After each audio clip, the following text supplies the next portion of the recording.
Good evening, everybody. Okay, how you doing? Hope all is well there. Good evening, guys.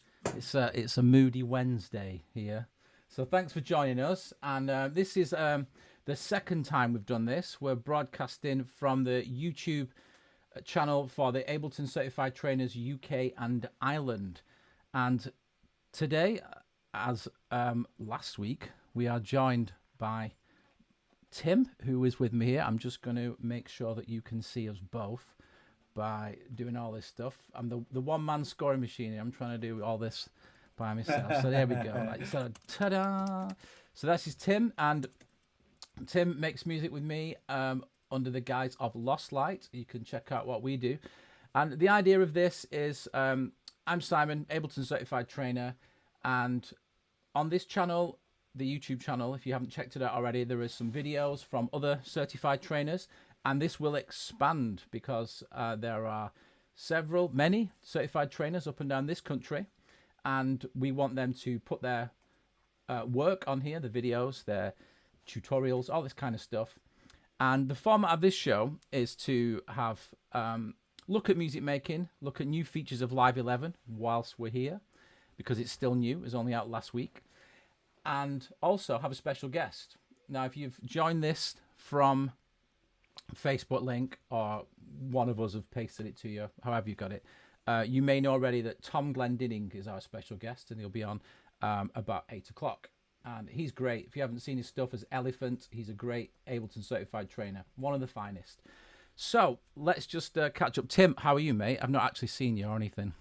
No, we've not spoke much the last couple of days, have we? It's been a bit of a funny week, this one. It has. On that note, though, well, on a different note, we're all good for audio. Everyone's happy. Right, so good. We can put that one to bed. Good. Well, touch. I'm just going to go over here. So can you see my screen, Tim? You see my screen, Tim? I can see your screen. Okay. I can. Wicked. So those who haven't joined us before, the premise here is that basically me and Tim are going to make music. And if you want to join in and comment and things like that, please do. I can't see the chat room right now, but Tim can. Do say hi if you were here last week. And Tim is a musician and guitarist, songwriter, but is kind of new to Ableton Live. So the idea is I show him stuff, we talk about music, and hopefully you guys learn something. The idea is the more input we get back from you, the more we can tailor it towards what you want to see and hear.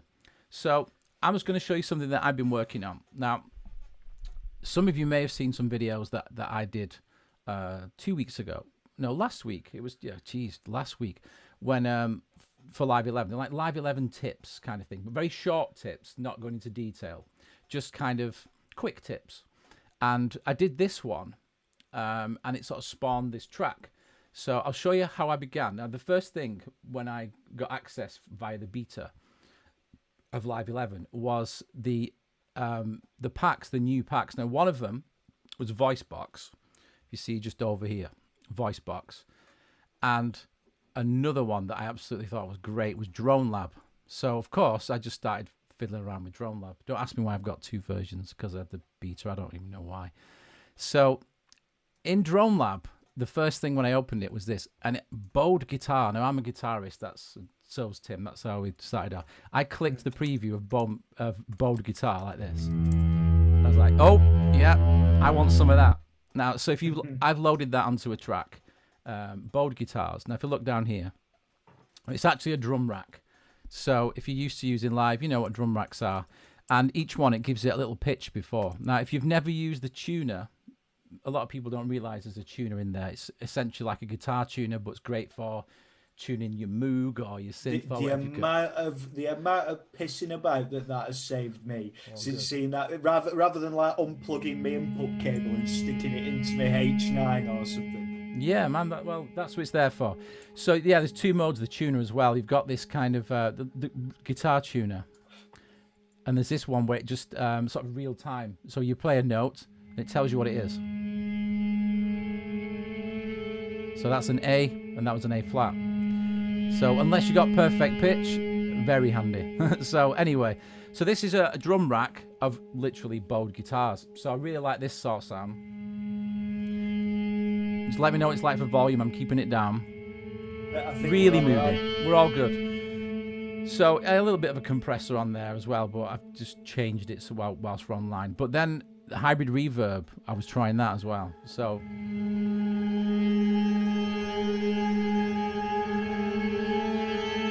now what I used on this,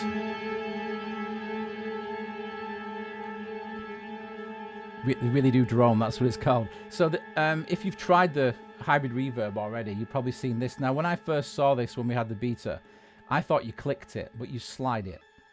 And you can probably hear it's changing. Now the idea of this is like the vintage slider. It adds more dirt and grit and stuff like that, character to the sound. And I think I had it on, what did I have it on? Older. So it just adds this noise, but listen to the difference just by sliding this across.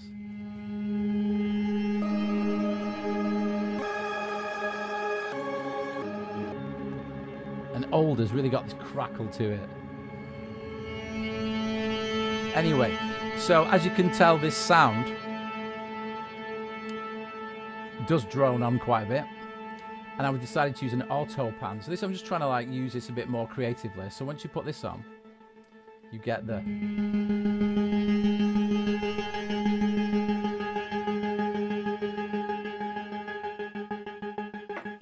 And I use a bit of a limiter there.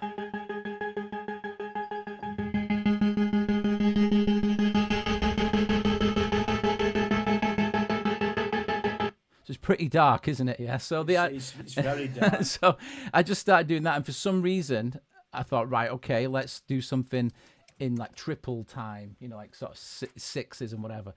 And I was looking at the packs, and then this one, I would never ordinarily use stuff like this. So this is VoiceBox. And I went into VoiceBox, and there's all kinds of like effects racks, and there's some really good stuff like basic voice effects. And you go in, and I thought it was gonna, it wasn't what I thought it was gonna be actually. So I clicked on it, and I'll show you what I came up with. And they are actual people's voices, you know, but in a MIDI sort of guise. So if I just arm this channel now,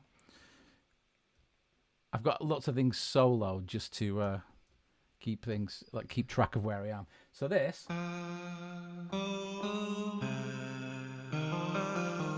now I'll be interested if it comes out in stereo, because if you look to the rack itself here, I've got it on pan random. So I'll put it back to where it was, and that's like a C minor arpeggio. When you put the pan onto random, it literally does pan the voices in different places in the stereo field. So you go. So this lowest note, C, is just moving.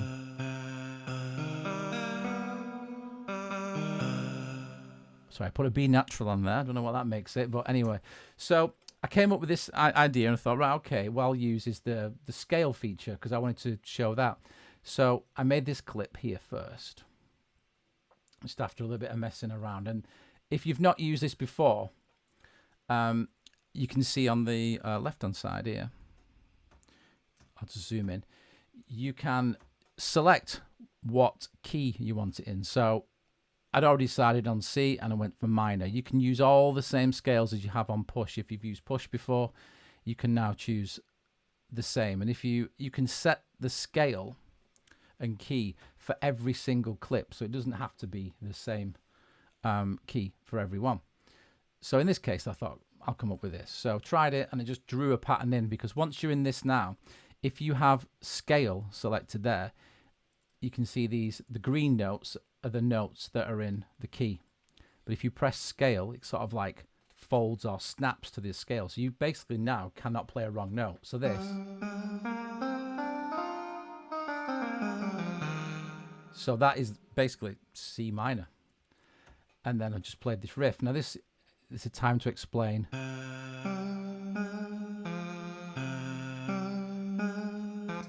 Why I've got it in 12/8. So those of you probably know about triple time and things like that. If you count these, it's just 1, 2, 3, 4. But each one is 3 beats. So it's like 1, 2, 3, 4, 5, 6, and then another bar of 1, 2, 3, 4, 5, 6. So if you hear it, I put a click on it so you can hear it for a little bit.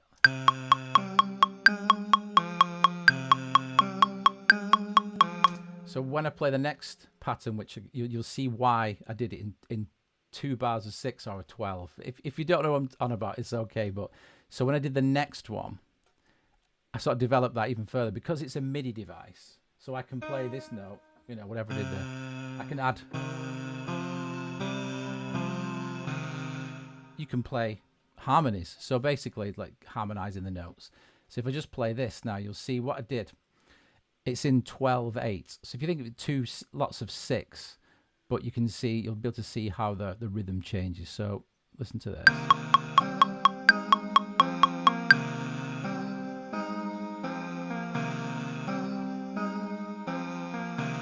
So when you count that, it's like 1, 2, 3, 4, but it's like 1, 2, 3, 2, 2, 3, 3, 2, 3, 4, 2, 3. That's what it is. So each one of those is a little beat. So that's why I've got this set in the clip to 12/8. I just thought I'd explain that because if I would have seen that, I'm like, what is that there? So once I got that in, it was like, okay, what am I going to use for drums? Because some people start with drums, but in this case, I didn't. So I did it the other way around. Another great new feature though, which I was just like, this is amazing. So if I just make sure I've got the drums. Now, if I double click here, have a look down here. I'll zoom in for you. And this is what I like. If you've been using the templates, this drum selector is in the templates, which if you don't know what I mean, it's up here, templates, demo and sketch. And if you open this, the drum channel there has got this drum selector on it. So the idea is you drag this on, or if you open this whole set, you've got a channel where you can just, it's actually got some ready-made drum beats in it actually, but I've just dragged this channel down here and done my own stuff. But what it means is if I just got this MIDI here, preview, I hope it's not too loud.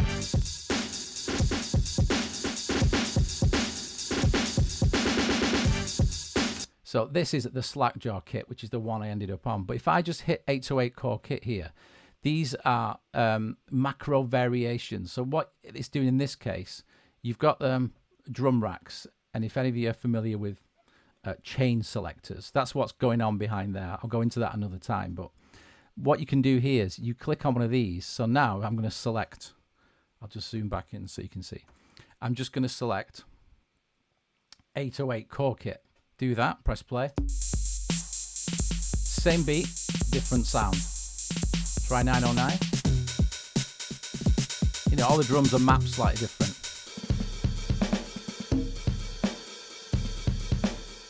So this is part of the template for the demo and sketch. So if you want to get an idea down really quick and you don't know what sound you want, just drag this on, click through it. And this kind of crops up quite a lot in lots of the new racks that are in Live 11, which to me is, as a songwriter stroke producer, this is amazing because you don't always know what sounds without even jumping to third-party VSTs and stuff. So it's been really handy. So I suggest that's something you try.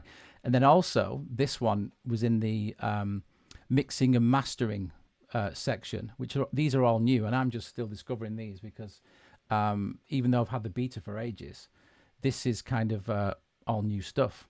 So I've been trying some of these out on Tim and playing it. Are you following this, Tim? Does this make sense? Oh yeah, I'm yeah. So the idea is, like I said, I'm sort of showing Tim stuff, and he's like taking it all in. So that when we're doing stuff, he's like, "Oh, click on that drum bus gritty thing that you used." So these in the core library, but they're under mixing and mastering, and there's all sorts of stuff here. There's one of my favorites is still here. Where has it gone? It's Meaty Analog Master, which is great. I think I've actually got that on this, I think. So select one of these, and it's the same principle. Again, you've got a whole selection of racks and effects with different settings, and you just click them and change the setting. Now, this is a bit extreme, this one, but if you use this dry session kit, and then turn this drum bus gritty on, really overdriven.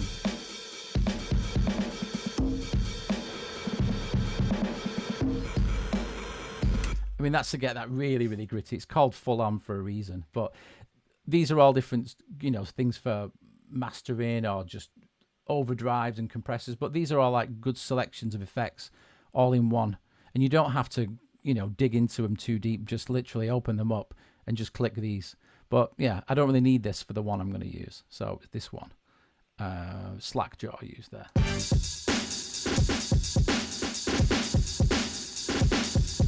So I had that going with this Vox riff thing that I had from before. It's quite a juxtaposition of sounds and everything, but I was just going for something different.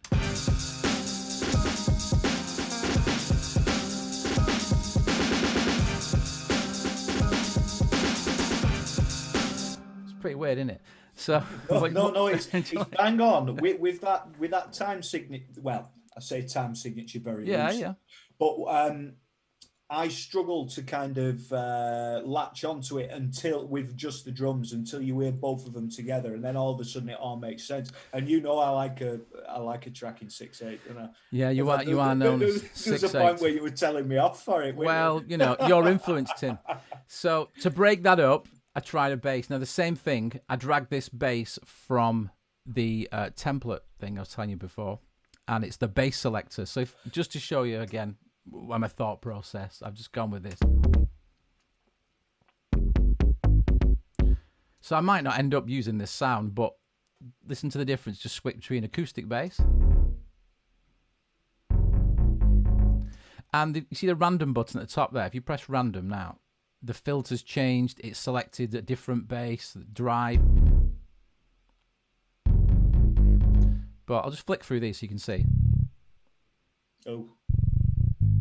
It's quite low, that one. The Juno bass, you probably know that. It's one of the analog sounds. So you can get something pretty quick. I'll just leave it at the boom one was. It's supposed to be deep. And I'll put this in.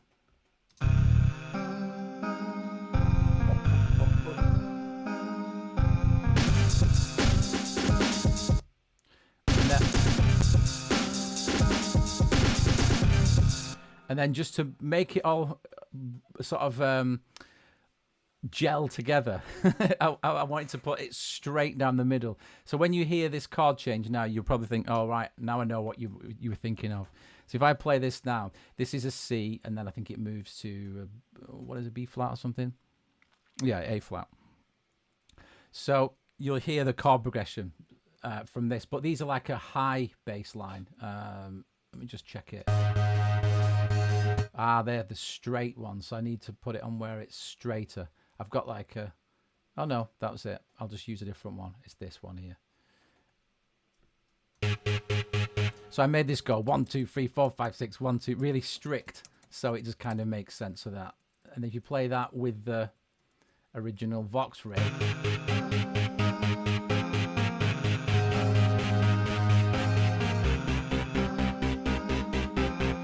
Oh.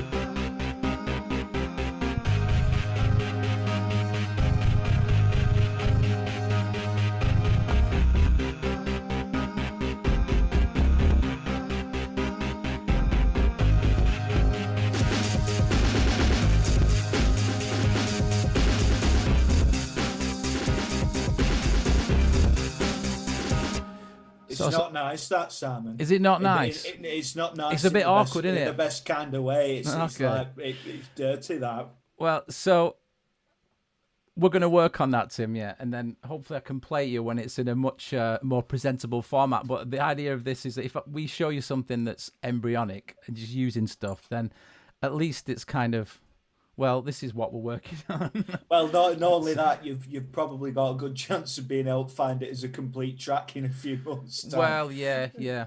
So, yeah, any questions, Tim? You know what? I've not worked in the bowed guitar sound, though, and I started off with that, and I've kind of deviated. So, oh, for Drone Lab? Yeah. So that...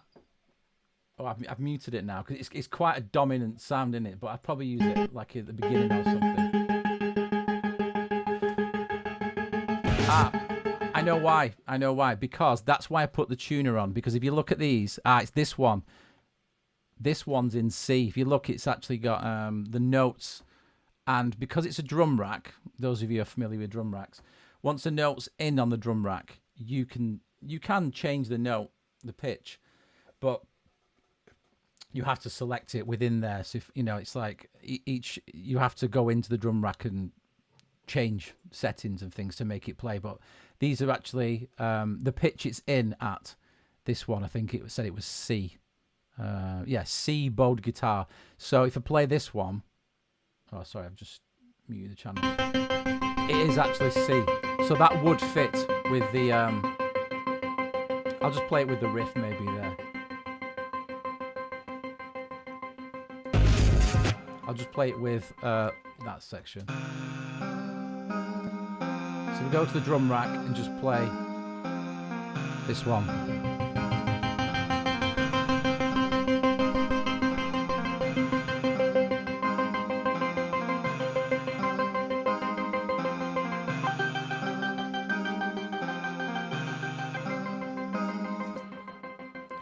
So that was even changing the pitch because I've used the shimmer algorithm on hybrid reverb, and it adds an octave higher as well. That one, it's just some. You really need to experiment with these; they're amazing. So yeah, what you saying about that then, Tim? Is it? How can we develop that mess? I'd just say this is the sketching point, isn't it? You're just getting ideas onto the page, so that it's sounding cracking to me. We've definitely got something to go at, haven't we? Yeah. So I mean, I just did that to showcase a video. So that the 1 minute quick tip thing was just about the voice box pack, because the packs that came with Live 11, if you got Live 11 Suite, I mean, just a shout out to the chat room who's already got Live 11 already. I'm gonna have a quick peek and see who's in there. Let's have a look. Hey, there you go. Plenty of people saying hello. Sean has made another appearance. So's Sarunas. Wiki. Oh, I just seen then that some people say, oh, I've never used any of those. This is what I was saying, that these things here. I remember years ago, I showed somebody under audio effects. Just this is something. This is tip of the week, by the way. Tip of the week, and this is, so if you've got Live 11, right, this is how it comes now with your audio effects. It comes in these nice little categories. Oh, there's somebody at the door. Who's this? Is this our special guest? Yeah, I'm going to leave you there, Tom, for 1 second while I just show some. The tip of the week. Now, I've shown this to a few artists and educators and stuff like this, that the audio effects are grouped to assist you in your music making. And for example, if I want an EQ, it's going to be in EQ and filters. Yeah, I mean, that's pretty obvious, yeah. But then if you want to use, let's just say, spectral resonator, which we did last week. Now, I know that the clue is probably in resonator. It's under there, reverb and resonance. But if you know the name of it, you have to open every single one. So, tip of the week, I just thought, I'll live with this. I'll try it. But if you right mouse click over any and put group in folder, which is already grouped in folder. So you basically ungroup in folder.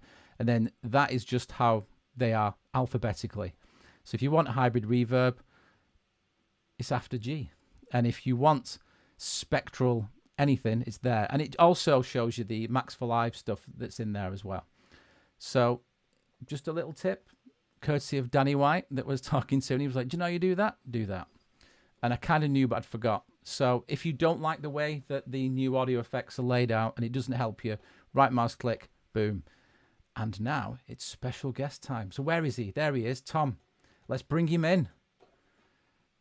And I'll stop sharing the screen just so we can see Tom. Tom, where are you? He'll just magically appear on this screen, won't he? So for those who don't know Tom, there he is. We've got a clap when he comes in. Thomas Glendening. So Tom is ELPHNT. If you've already checked out the videos on this channel, he's done the one with the most views is by Tom. Yes, Tom. How you doing? Hello. Man? Hello, Tom. How you doing? Yeah, good. And you? I've just been watching you guys on YouTube. It's quite weird, sort of watching on YouTube and then sort of diving in. Yeah, yeah.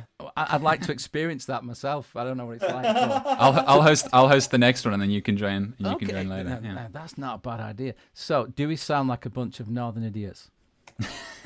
I was thoroughly enjoying it. It's a great track that you got going there. See, now this guy here is a drummer, and when he does demos, it's like, God, that's just such cool rhythm, and it's like, you're a drummer. Initially, you're a drummer first, yeah.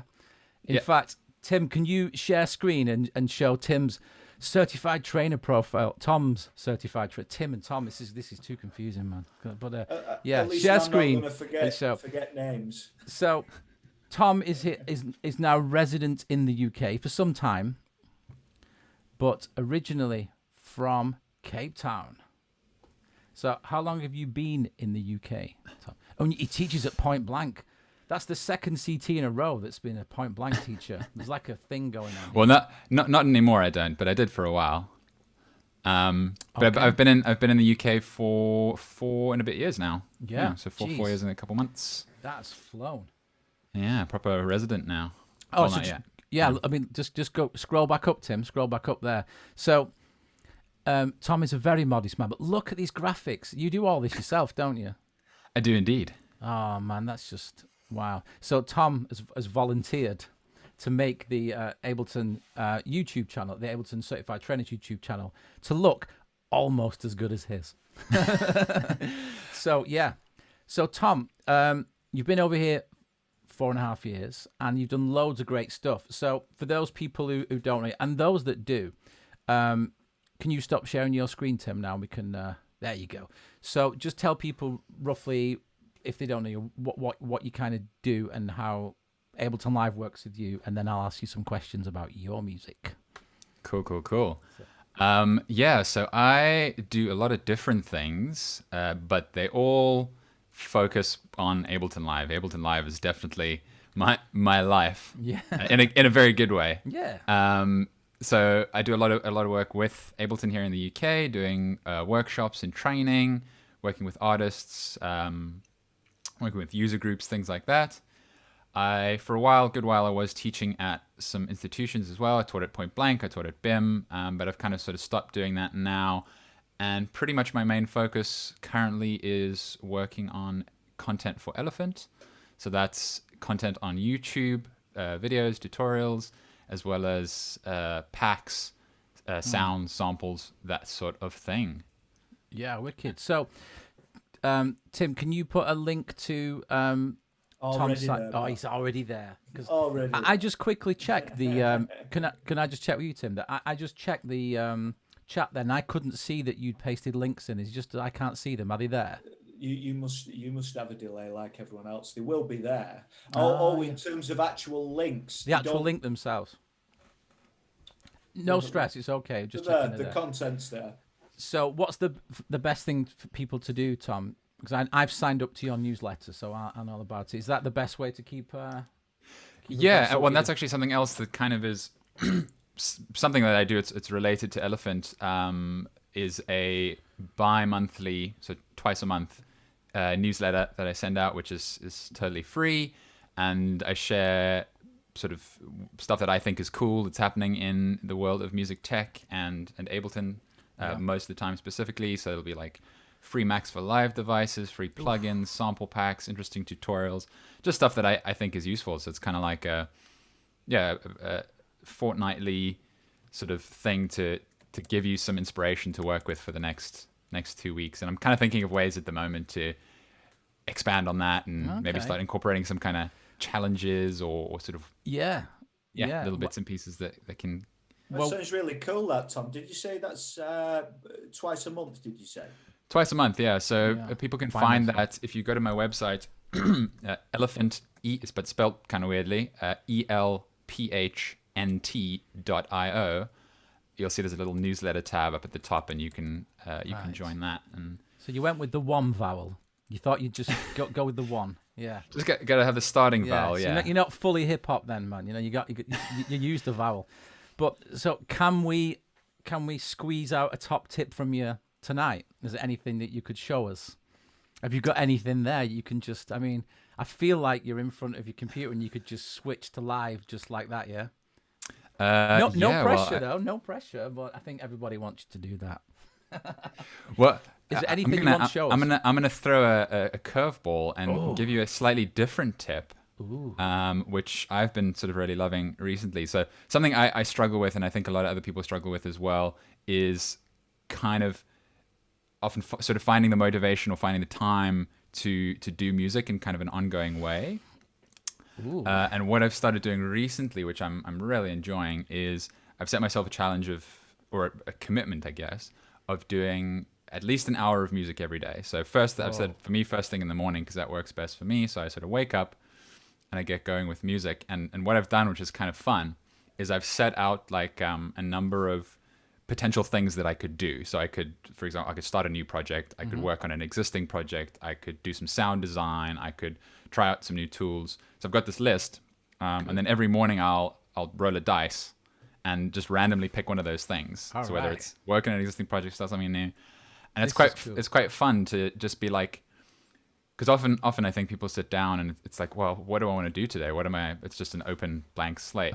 Let me share my screen. Oh yeah, wicked. And see what we can look at. I often bring up your Inspire Max for Live tool. If you've never used this, guys, is it on the similar kind of very much so. I'll let you talk about this first then. Let me make sure we can see. Right, can we all see Tom's screen? Yeah, we can.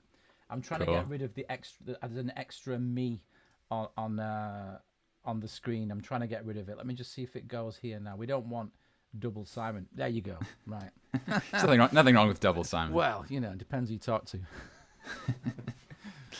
Okay. Yeah, so Inspire, I always have this sort of living on my master track, and this kind of follows along from that same logic of just sort of giving you a bit of a suggestion as to where to go. And so I maybe, if I'm honest, I maybe rely on it as a bit of a crutch too much, and don't make decisions when I'm like, oh well, what do I want to do? But the idea is if I'm starting a new session or I'm stuck working on an existing session, is you just open it up and there's a bunch of these different categories. So whether it's writing, arranging, sound designs, or whatever you're doing, and you click and it gives you a little thing to do. There's a whole bunch of different suggestions in here, and each time you click, it'll give you something new. And the idea behind it is it's just kind of a little suggestion of something to try. And often I'll get something that I'm like, that doesn't quite work for me right now. So I might end up clicking it a couple times. But kind of when I first made this, I guess where it came from was what I realized is I kind of almost have like a toolkit of tricks and things that I do when I'm making music. And so I kind of collected those in here, and so it's just like a little hint of like, oh, well, try doing that kind of thing. And I find it really helps me when I'm stuck for ideas, just to kind of give me a suggestion. The one that seems to keep coming up at the moment and is I don't actually think it's happened in this particular track. Maybe I'll open another one. Is one of the suggestions is to sample something from a YouTube video. Oh yeah. And that one, for whatever reason, that one's been coming up a whole bunch. Let's see if it's something. A sign of the times. That's what it is. Yeah. I'm just gonna try and find a session that happened in. No, it wasn't this one. And so I use a piece of software called Audio Hijack, which I'm sure people might have heard of before. And that basically just lets you record your system audio. Yeah, it was this one. And I've got it set up so that it's like really quickly to just open it, hit record, capture a little piece of audio, and I can then kind of drop it in the session. So I think this one had some interesting stuff in it. Well, let me play a bit of this. I can't actually remember what it sounds like, but hopefully it's going to sound okay.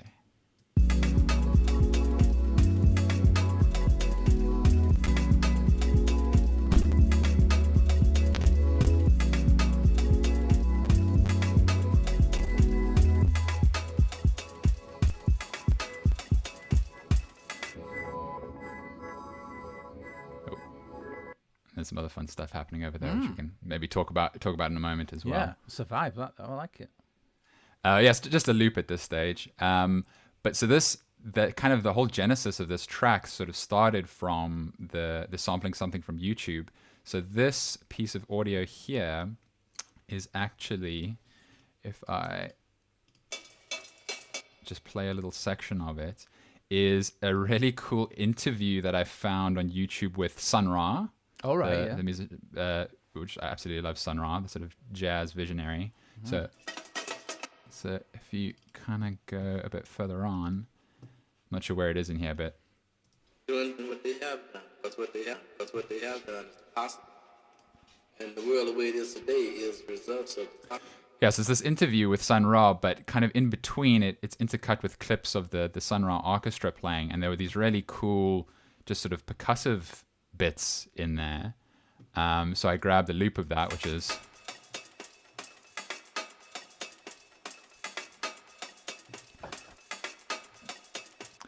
And that kind of just spurned this whole track, which started the idea. So then it was sort of bring the kick drum in. He's a groovy man.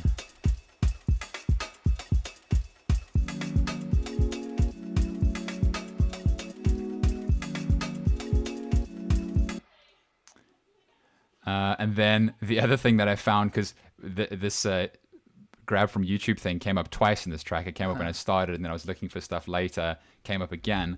I found this YouTube channel where there's this singer, this American singer, who just has these videos of what she's labeled as royalty-free vocal samples. Ooh. So she's just recorded herself singing these kind of random vocals, and said people should go ahead and use them.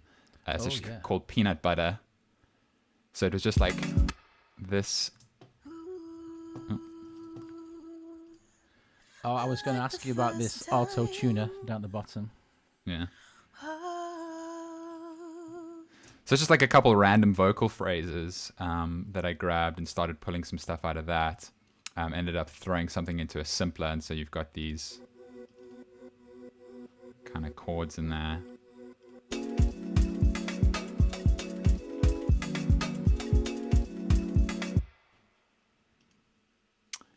Yeah. Oh, I see vector delay, bottom left. I was just going to ask, what the fuck is that? Oh, wow. What's that thing that's moving in the bottom left-hand corner? Oh, yeah. So, well, this is something I can talk about quite a bit, because I've got a video, a pretty in-depth video coming out in these real soon. Yeah. So this is one of the new packs with Ableton Live 11. It's called Inspired by Nature, by this sort of mad scientist of Macs called Dylan Baston. Oh, he is. Which I just actually spent today. He's got a whole bunch of really awesome free Macs for Live devices on his Gumroad, and I've just downloaded all of them this morning and have yet to sort of fully explore them. But kind of based off of how awesome these vector devices are, or these Inspired by Nature devices, I was like, oh man, I need to check out some more of his stuff.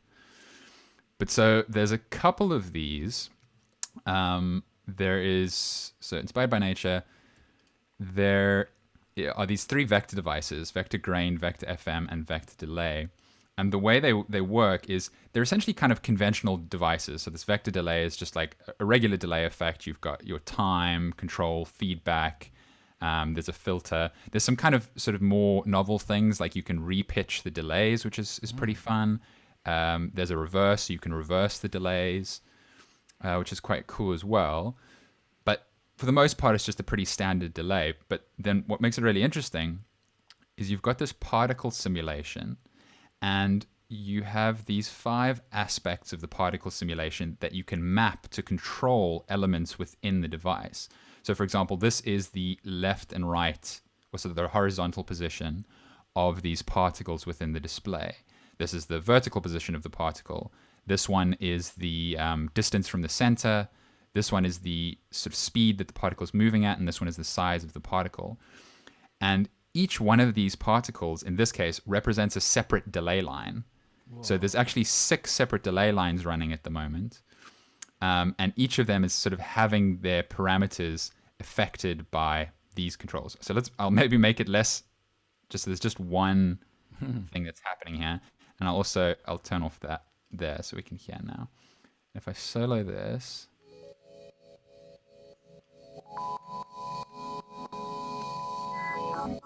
Cool. So here's the original sample.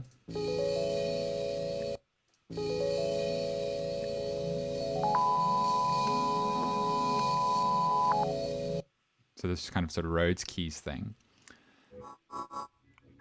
So I mean, even before it's doing anything, let's maybe turn off some of these so it'll make a bit more sense. But you should start to hear the delays kind of panning from left to right a bit. Yeah, I'm getting the panning, yeah. The filter, as this sort of moves up and down, the filter on the delay moves as well.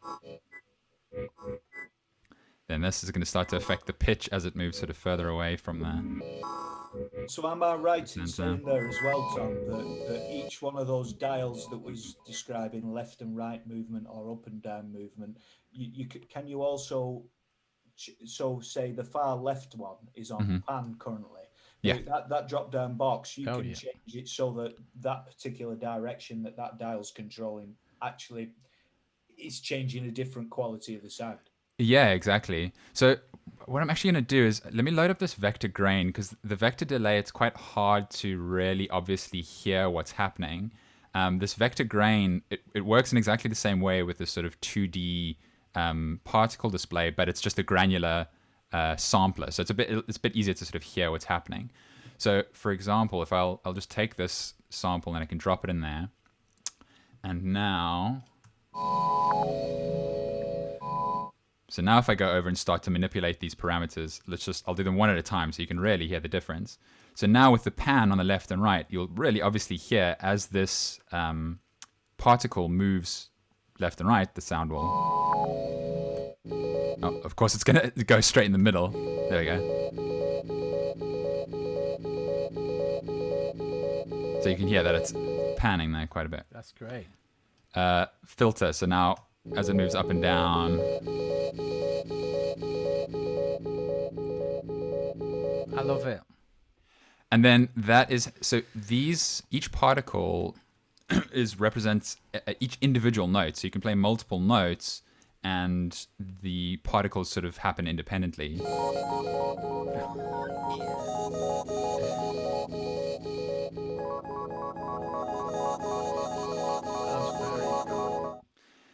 So yeah, so you can manipulate all these different parameters. And then what you do is these last two tabs let you control the particle simulation. So the sort of standard way that it works is you have this attractor in the middle, which is almost like a sort of gravitational force, and you have the strength that the particles are drawn towards the attractor. So a higher strength, and they just get sucked into the particle in the middle. Or if you have a negative, they actually get repelled from the attractor, sort of bounce off to the sides.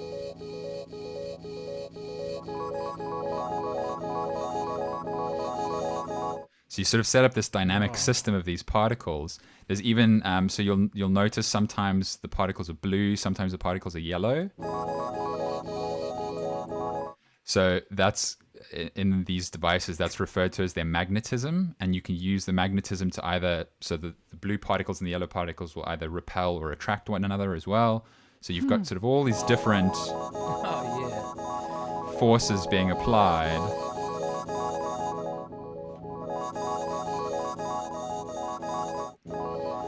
And then lastly, you've got this thing called the emitter, which so by default, the particle will get created and it just sort of exists indefinitely. But you can set up this emitter, which then creates and destroys the particles at certain intervals. Which actually, that doesn't work when I'm in MIDI mode, because I'm creating the particles by by playing notes. But you can also set it up to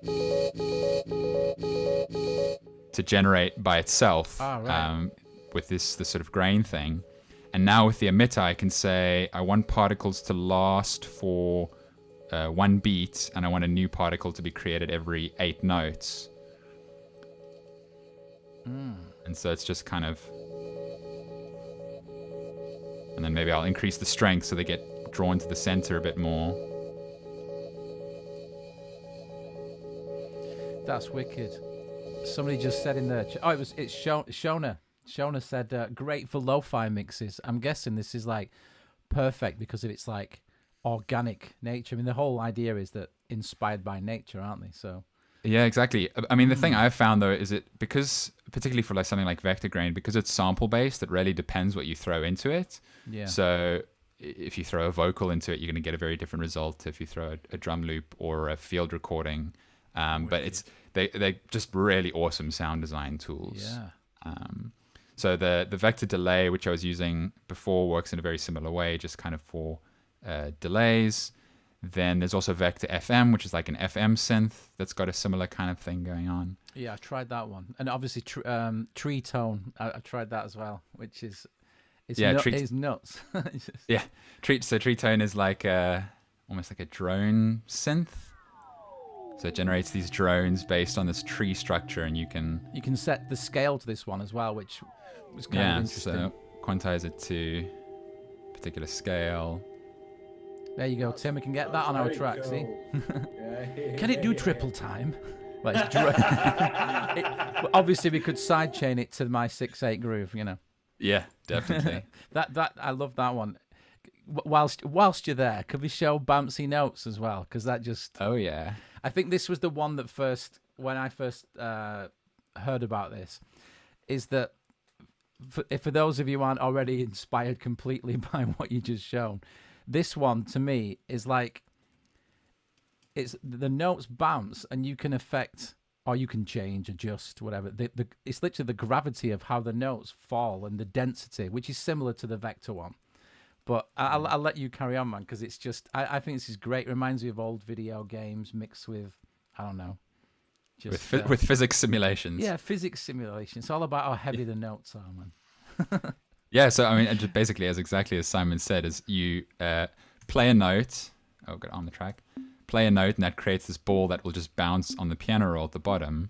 And so, obviously, if I increase the gravity, it's going to be affected more by gravity. Or you can increase the mass, and it's going to be bigger or smaller.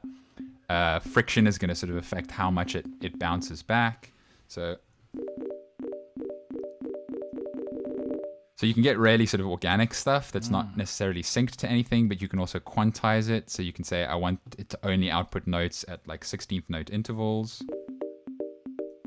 So it's quantized to the grid. It can also generate automatically. So if you turn auto on when the sort of timeline is playing, and then of course you can map this to be in a particular key. Like 15. So as a sort of generative device, it's pretty interesting. And then you can do things like apply sort of a random directional force, because they'll bounce off the sidewalls as well. Or like here at the top, you can apply a directional force that the balls always get created with. But the trick that I found with this is it seems like it's quite random, but you can actually get quite a decent level of control over what I like about it, as opposed to other generative stuff, is often generative stuff is just totally random, and you just get this random cluster of notes that don't have any kind of correlation. Whereas with this, you can do things like, if I sort of tilt the directional force towards the lower notes, I'm going to get more frequent, like I might still have things that bounce off the sidewall and go up to the high notes, but I'm going to have more frequent low notes kind of thing. So if I want to specifically generate notes in this lower range, I can kind of control that a bit. So you got a bit more kind of control over the generation. The other thing that I found it's really cool for is on drums, is because you can also sort of have it almost as like it's like a MIDI effect that's going to process and add to your MIDI. So if I've got a drum beat, let me just maybe make this.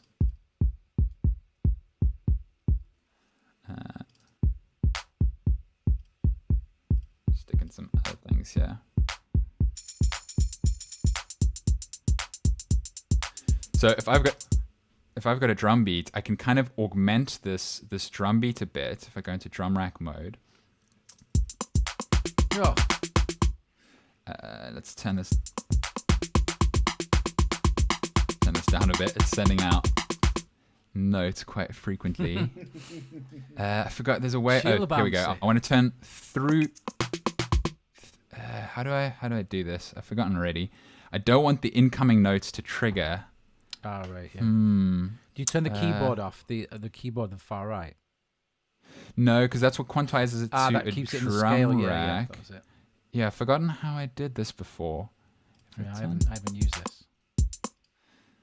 There's a way I managed to do it, but you can sort of have it augment a... maybe it's filter. Is it the filter?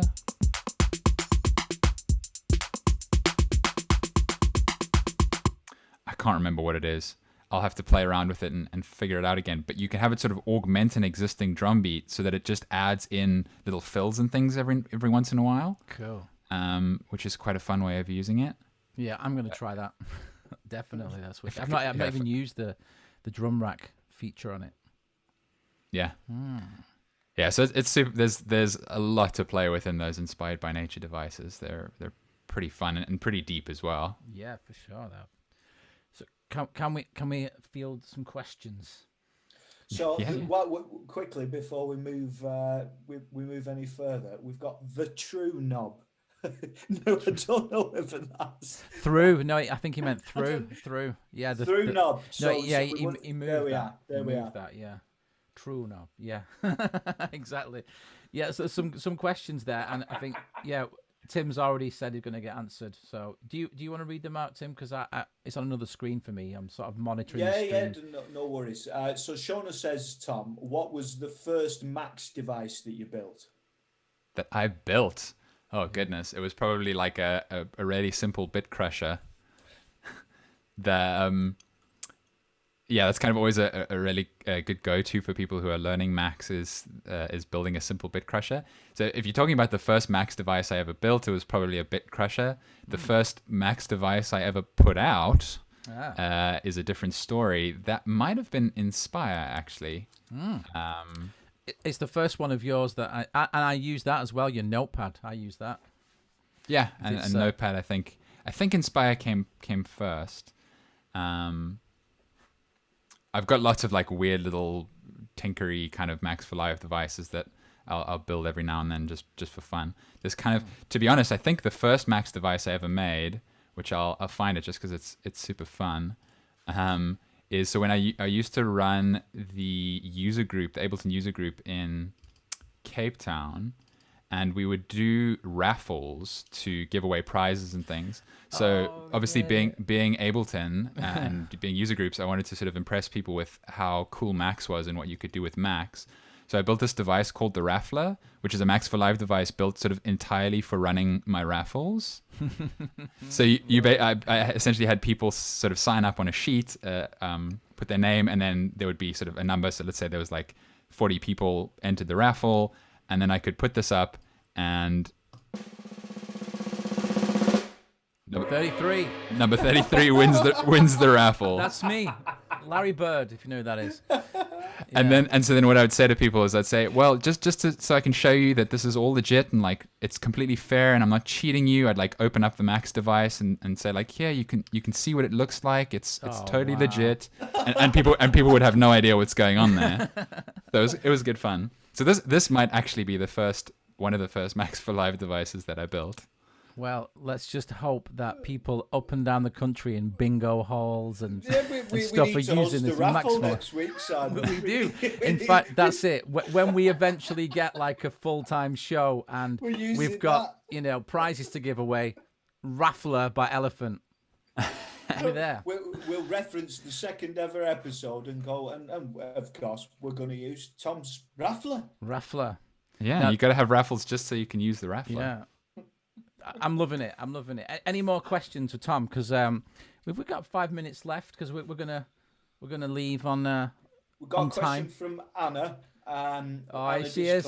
Last week's guest. Big up for Anna. Woo, woo, woo. Big up for Anna. Can you suggest some Max for Live devices that's free, easy to use, and super handy?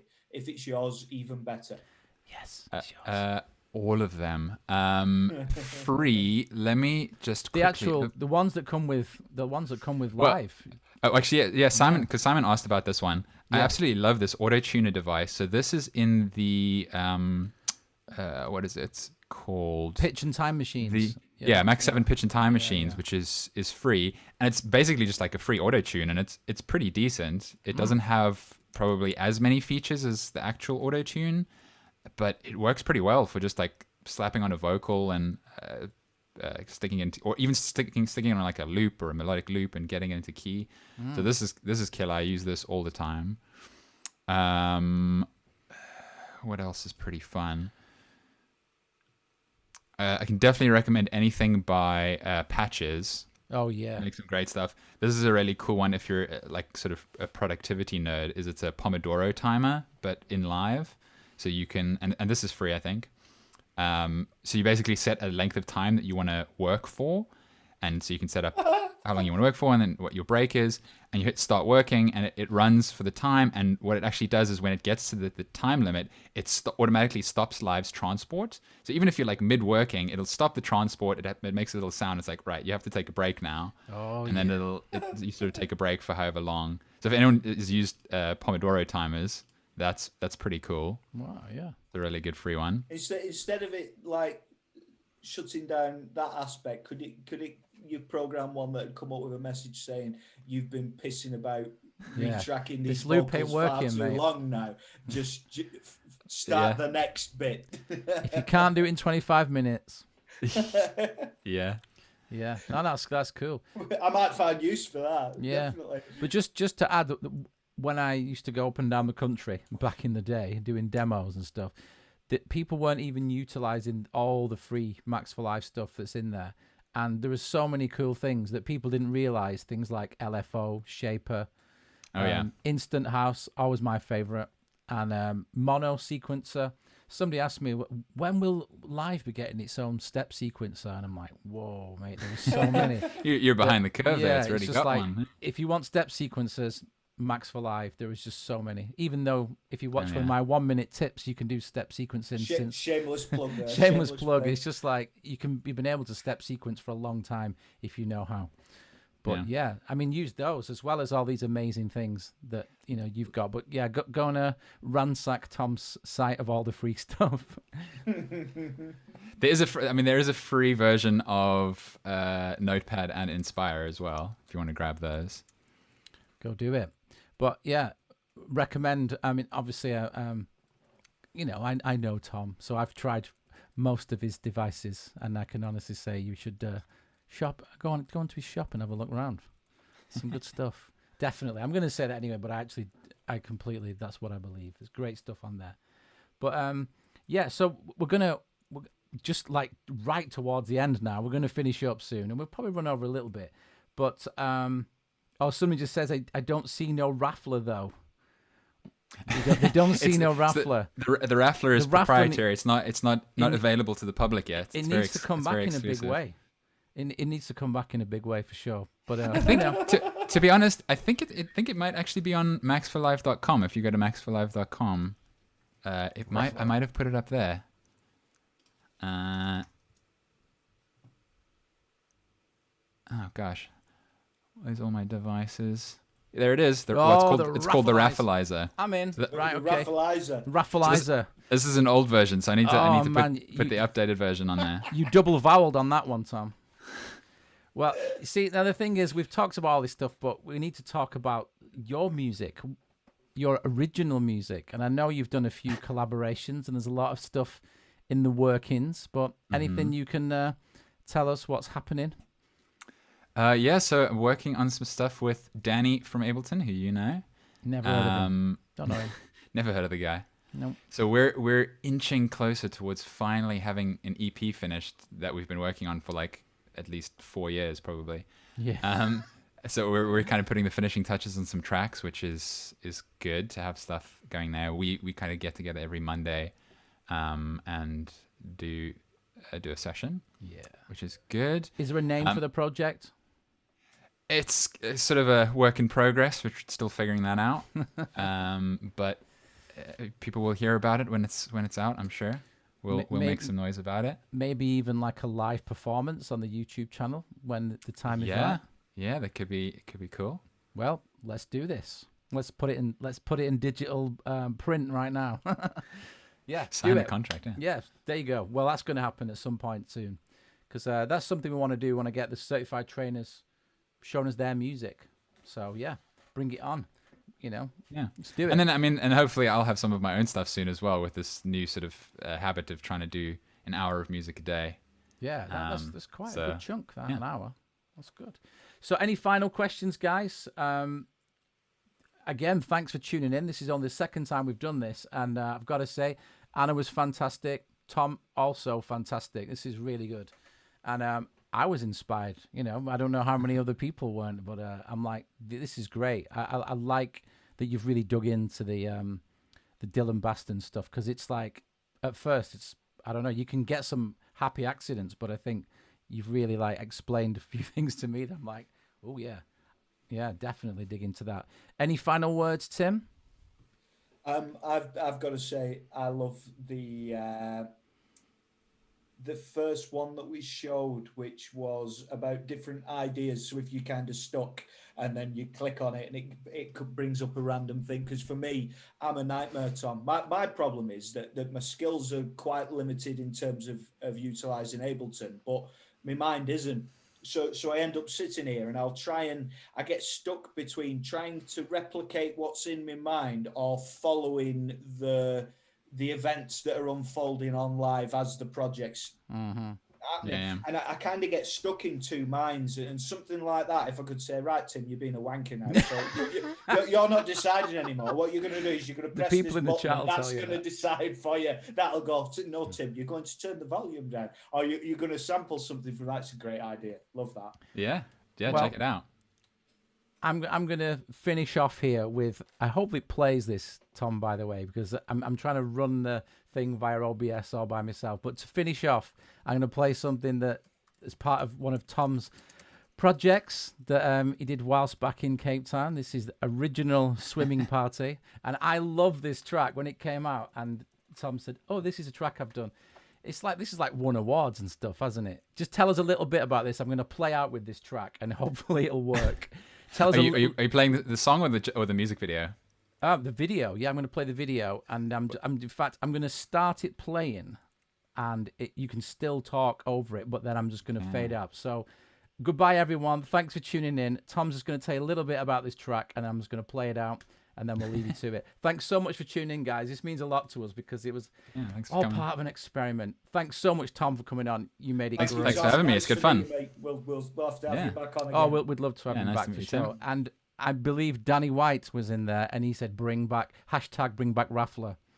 And does Danny White know that you had the tip of the week? He probably missed the beginning, but that's how you can replay it, so do it. Okay, so as I'm going to play you out with original Swimming Party. Let's just make the transition. There you go. I'm going to fade it up. Here we go. Oh, there it is. I love this. I'm going to fade us out, guys, and then I'm going to let